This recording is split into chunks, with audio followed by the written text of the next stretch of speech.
अच्छा अम्मी, मैं जा रहा हूँ। ऑफिस वालों को सूरत हाल समझाकर अस्पताल चला जाऊंगा।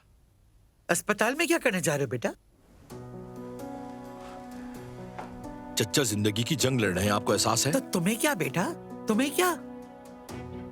बीवी साथ है ना, बेटा साथ है। तुम दफ्तर में रहो, जब कोई नहीं है तो काम संभालो। उफ अम्मी। उफ उफ मत करो बेटा, माँ के सामने उफ मत करो।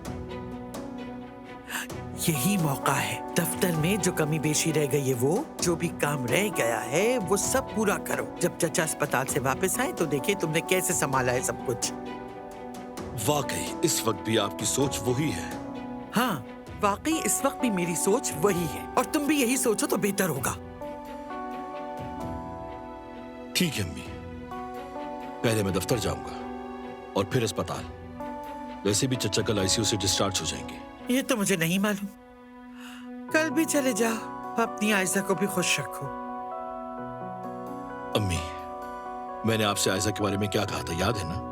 हाँ याद है बेटा, क्या कहा था। लेकिन एक बात बताऊं तुम, वो औरत तुम्हारी दौलत देखकर बेटी देने पर इतनी तैयार बैठी है।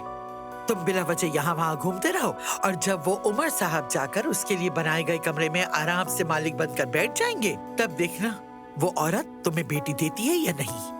गुलशा साहिबा? हाँ, गुलशा साहिबा। उस औरत की हवस और हिरस को मुझसे बेहतर कोई नहीं जानता। अगर आप गुलशा साहिबा को इतनी अच्छी तरह जानती हैं तो पुराना ताल्लुक होगा। पहले तो कभी जिक्र नहीं किया आपने।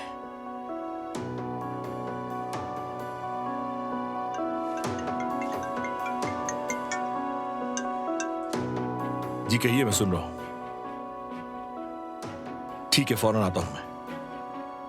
अम्मी, मुझे जाना होगा, ऑफिस में लोग मीटिंग के लिए आए हैं। अल्लाह तुम्हें कामयाब करे बेटा।